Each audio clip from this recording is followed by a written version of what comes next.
এই মুহূৰ্তত আহি পৰিছে আজিৰ দিনটোৰ কেইবাটাও গুৰুত্বপূৰ্ণ খবৰ।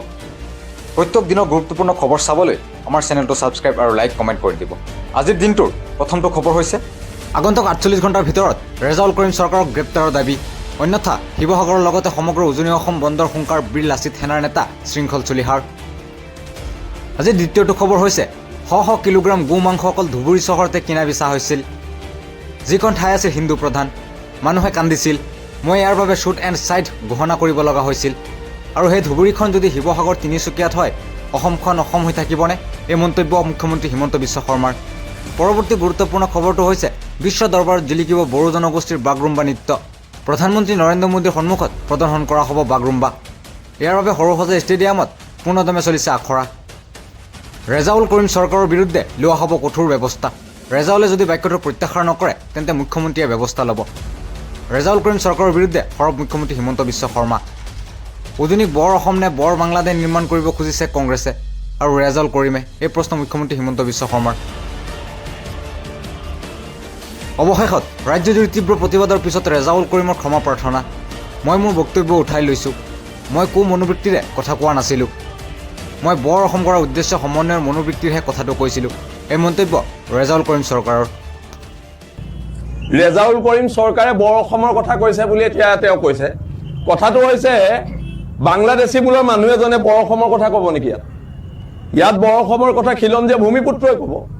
ৰেজাউল কৰিম চৰকাৰে কিয় বৰ অসমৰ কথা ক'ব? কথা বতৰাবোৰ তাত।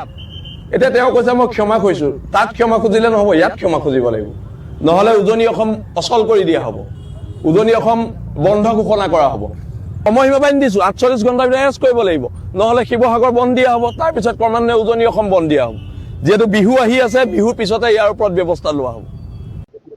ধুবুৰী তিনিচুকীয়া বনিব, ধুবুৰী শিৱসাগৰ বনিব, সেইখন বৰ অসম হ'ব নে বৰ বাংলাদেশ হ'ব?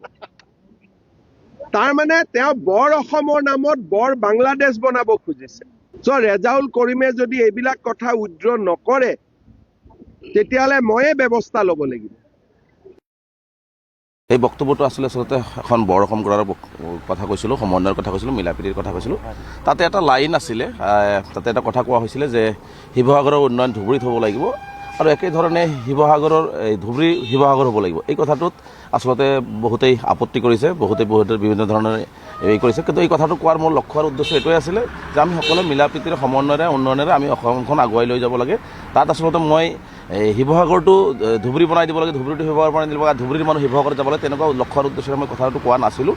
গতিকে এই ক্ষেত্ৰত যদি অসমবাসী ৰাইজে বা শিৱসাগৰবাসী ৰাইজে বা যোৰহাট হওক, যোনেই নহওক, যিসকলে দুখ পাইছে, আচলতে মনত দুখ পাইছে, যে যিহেতু মোৰ কোৱাৰ লক্ষ্যটো আছিল, উদ্দেশ্যটো আছিল এটা সমন্বয় কৰাৰ, আৰু মই সেই উদ্দেশ্যৰেই কৈছিলোঁ। মই তেনেকুৱা কোনো মনোবৃত্তি লৈ পেলাই এই কথাটো কোৱা নাছিলোঁ। তথাপিও যদি কোনোবাই মনত দুখ পাইছে, মনত আঘাত পাইছে, গতিকে মই মোৰ বক্তব্যৰ সেই লাইনটো মই উদ্ধৃত কৰিছোঁ আৰু মই সকলোৰে ওচৰত দুখ প্ৰকাশ কৰিছোঁ, মানে ক্ষমা বিচাৰিছোঁ, যাতে এই বস্তুটোলৈ আৰু আপোনালোকে ধৰি নাথাকে। ধুবুৰী মানুহে গ'লে মোৰ ওচৰত কান্দে যে আপোনালোকে জানি আচৰিত হ'ব যে ঈদৰ সময়ত মই ধুবুৰীত গৈ পাব লাগে, নহ'লে গৰু মাংস মানুহৰ ঘৰে ঘৰে পেলাই দিয়ে। এইবাৰো আপোনালোকে জানিছে যে ঈদৰ সময়ত 55,000 কেজি, 100 কেজি বা 1000 কেজি, মোৰ ভুল হ'ব পাৰে, গৰুৰ মাংস অকল ধুবুৰী চহৰতে তেওঁলোকে কিনিছে, খাইছে, য'ত নেকি হিন্দু মেজৰিটি। মানুহে কান্দিছে। মই গৈ ধুবুৰীত শ্বুট এণ্ড ছাইট অৰ্ডাৰ দিবলগীয়া হৈছে। আৰু সেই ধুবুৰীখন যদি শিৱসাগৰত হয়, সেই ধুবুৰীখন যদি তিনিচুকীয়াত হয়, অসমখন অসম হৈ থাকিব নেকি?